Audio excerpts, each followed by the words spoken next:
Hai, perkenalkan nama saya Susi Seletonga dengan NIM 28924501330. Saya dari Fakultas Ekonomi dan Bisnis, Prodi Manajemen. Di sini saya akan mempresentasikan tugas UAS saya dari mata kuliah Ekonomi Manajerial dengan dosen pengampu Ibu Wina Sari Kusuma Ningtyas, SIE, SE. Di sini saya akan mempresentasikan tentang oligopoli dan arsitektur perusahaan. Yang pertama, implikasi efisiensi oligopoli. Kebanyakan analisis yang kita lakukan terhadap oligopoli hingga saat ini lebih banyak mengacu kepada analisis jangka pendek. Dalam jangka pendek, seorang oligopoli seperti juga sebuah perusahaan dalam setiap bentuk organisasi pada pasar bisa memperoleh laba, mencapai titik impas, atau mengalami kerugian. Meskipun merugi, seorang oligopolis terdapat lebih baik berproduksi dalam jangka pendek sepanjang P lebih besar dari ASC. Dalam jangka panjang, perusahaan yang di oligopolistik ini akan meningkatkan industri kecuali jika ia mampu memperoleh laba atau paling tidak mencapai titik impas dengan mengatur skala pabrik optimum untuk menghasilkan tingkat output jangka panjang paling menguntungkan yang diharapkan akan terjadi.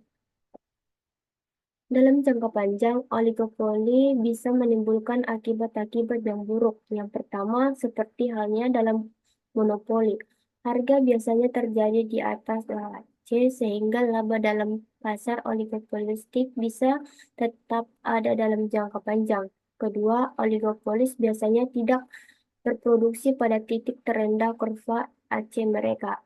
Ketiga, karena kurva permintaan yang dihadapi oligopolis memiliki pemiringan yang negatif yang lebih besar dari OMC pada tingkat output perbaikannya.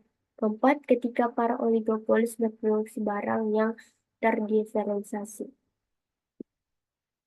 Walaupun begitu, pernyataan tentang akibat buruknya oligopolis di atas harus disaring dengan skala seksama. Untuk alasan-alasan yang bersifat teknologis atau skala ekonomi, banyak produk seperti mobil, baja, dan aluminium tidak mungkin diproduksi dalam kondisi pasar persaingan sempurna.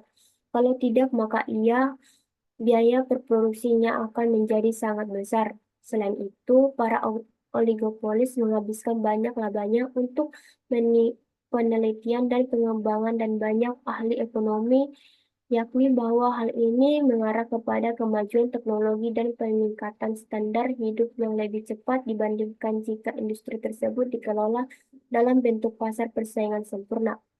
Pada akhirnya, sejumlah pembuatan iklan memang bermanfaat karena iklan memberikan informasi kepada konsumen dan beberapa efisiensi produk juga memiliki nilai ekonomis dalam memenuhi selera konsumen yang berbeda-beda.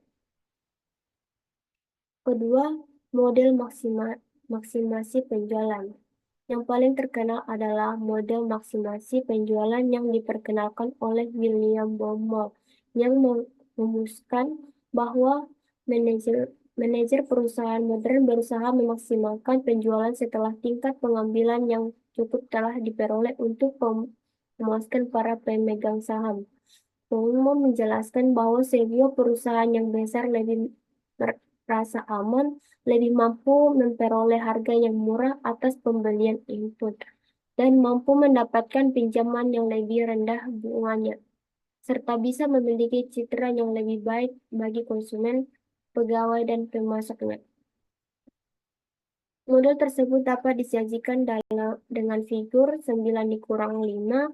Dalam figur 9 dikurang 5, TR adalah pendapatan total, TC adalah biaya total, dan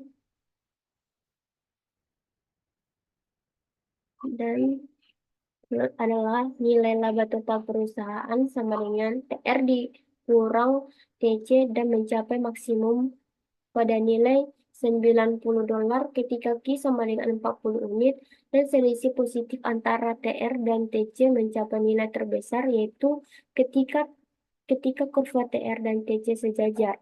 Di sisi lain, TR mencapai titik maksimum pada nilai $250 ketika Q sama dengan $70 Jika perusahaan harus memperoleh laba sedikitnya $70 untuk memenuhi batas maksimum laba, perusahaan harus memproduksi 50 unit output dan memaksimumkan TR pada nilai $250 dan $70. Hal ini akan tetap benar sepanjang batas laba yang ditentukan untuk perusahaan sama dengan atau lebih kecil dari $70.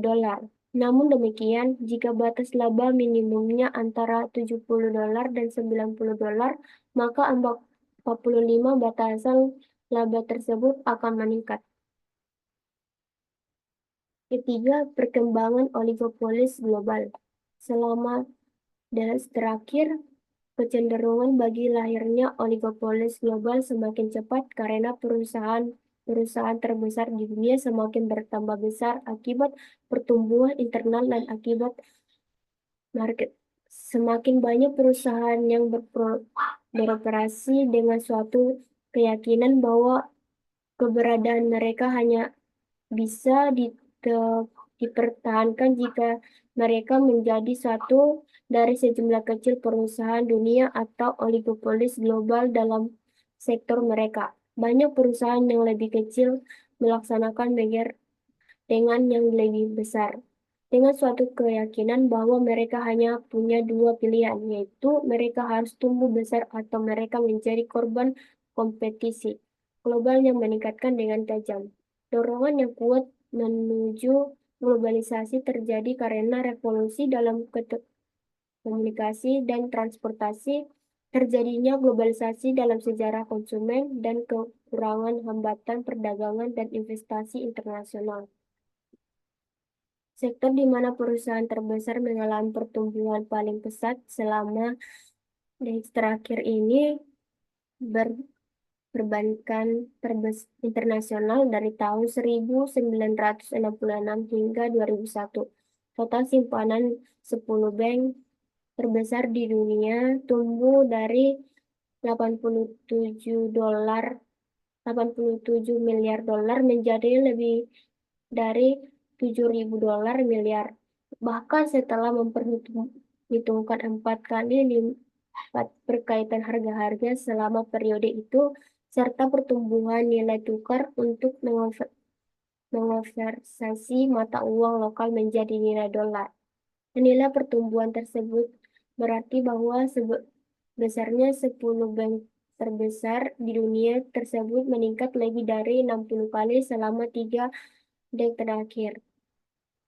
Juga perlu ditunjukkan bahwa pada tahun 1966, hari bank terbesar di dunia, termasuk 4 yang berasal dari Amerika. Pada tahun 1995, 8 bank terbesar berasal dari Jepang, yang keseimbangan dari Prancis, dan yang ke-10 dari Jerman. Bank Amerika terbesar berada pada posisi ke-29. Pada tahun 2001, keseluruhan peningkatan berubah dan dari 10 bank terbesar di dunia, 3 Amerika, 2 dari Jepang, 2 dari Jerman, masing-masing 1 dari Swiss, Inggris, dan Prancis. Sebuah perusahaan besar bisa saja merupakan monopolis dalam pasar nasional dan pada saat yang sama menghadapi persaingan yang mematikan dari oligopolis global yang lebih besar dan lebih efisiensi. Perusahaan global yang ideal adalah perusahaan yang sangat terdesentralisasi sehingga kemungkinan unit lokal untuk mengembangkan produk yang cocok dengan budaya lokal dan tetap saja tersentralisasi dalam perusahaan intinya guna mengordinasi kegiatan di seluruh dunia. Keempat, arsitektur perusahaan yang ideal. Istilah arsitektur perusahaan berarti jalan atau cara suatu perusahaan organisasi bergerak atau beroperasi dan merespon berbagai perubahan di pasar. Perubahan ideal melakukan spesialisasi pada kompetisi intinya dan subkontrakkan seluruh aktivitas yang lain untuk memaksimumkan penciptaan nilai oleh perusahaan. Perusahaan ideal merupakan suatu organisasi pembelajaran yang yang melakukan inovasi dan penciptaan kompetensi baru dengan tepat di sekitar kompetensi. Intinya, perusahaan ini mempunyai struktur organisasi yang datar dan garis perintah yang pendek untuk mempermudah komunikasi dan interaksi. Meskipun kondisi-kondisi ini sudah dipenuhi, terdapat indikasi bahwa beberapa perusahaan unggulan seperti General Electric, Microsoft, IBM, Dell, Bing, bahkan Ford dan General Motors bergerak menuju ke arah ini. Yang pertama, perusahaan ideal berkontraksi pada kompetensi intinya dan subkontrakkan seluruh aktivitas lainnya. Kedua, perusahaan ideal adalah organisasi pembelajaran yang terlibat dalam suatu sistem pemikiran tentang bagaimana perbedaan kompetensi intinya dan mengembangkan kompetensi yang baru. Ketiga, perusahaan yang ideal akan mengoperasikan pabrik atau perusahaan dengan benar-benar efisien. Keempat, perusahaan ideal mengombinasikan fisik dan maya dengan tanpa klaim. Kelima, perusahaan yang ideal adalah perusahaan yang bisa dengan segera beraksi atau real time. Kelima, perusahaan maya dan perusahaan yang saling terkait. Yang pertama, perusahaan maya. Perusahaan maya atau fitur corporation merupakan jaringan kerja temporer perusahaan-perusahaan yang tidak tergantung satu sama lain. Bergabung bersama dengan kontribusi kemampuan yang intinya masing-masing untuk secara cepat mengambil keuntungan atas berbagai kesempatan yang berubah dengan cepat. Dalam sebuah perusahaan maya, salah satunya partner bisa jadi mempunyai ide untuk produk baru, yang lain mungkin mendesain produk, yang lain memproduksi, dan yang lain memasarkan. Sebagai contoh, IBM, Apple Computer, dan Motorola bersama-sama telah mengembangkan sistem operasi dan chip komputer baru untuk generasi baru komputer.